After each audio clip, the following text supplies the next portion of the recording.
আল্লাহ নবী সাল্লাল্লাহু আলাইহি সাল্লাম বলছেন, দুই ব্যক্তিকে আল্লাহ তাআলা জাহান্নাম থেকে উঠাবে, জাহান্নাম থেকে তুলে আনবে, তুলে আইনা মাঝখানে জান্নাত এবং জাহান্নামের মাঝখানে খালি জায়গায় রাখবে। রাখবার পরে মানে বসাইবার পরে, একবারে হাদিস এটা, বসাইবার পরে আল্লাহ আবার বলবে ওই দুইজনকে, যাও জাহান্নামে আবার ঝাঁপ দাও, মানে আবার যাও জাহান্নামে যাও না।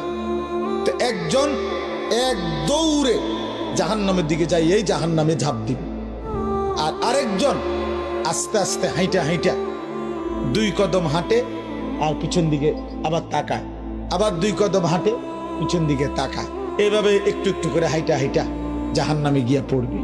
তো আল্লাহ তাআলা আবার দুইজনকে উঠাবে, এই দুইজনকে উঠাইয়া প্রথম জনরে বলবে, তুমি এরকম দৌড় দিয়া জাহান্নামে পড়ে গেলা কেন?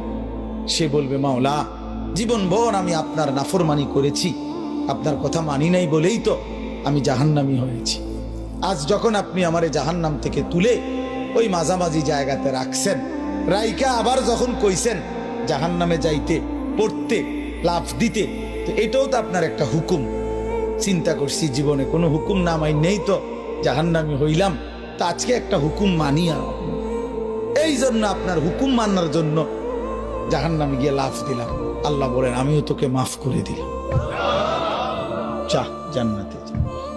এইবার আল্লাহ তাআলা বলবে দ্বিতীয় জনকে, তুমি এরম করলা কা, তুমি কি তা জানে পিছে পিছে কি চাইলা?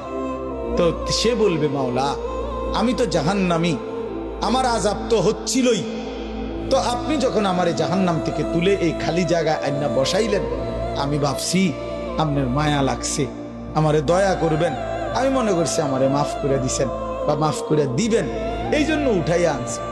এখন আবার যখন আমারে জাহান্নামেই পড়তে কইছেন, যেন আমি একটু একটু আগাইয়া পিছন দিকে চাই, আপনি কোনো ডাক দেননি আমারে,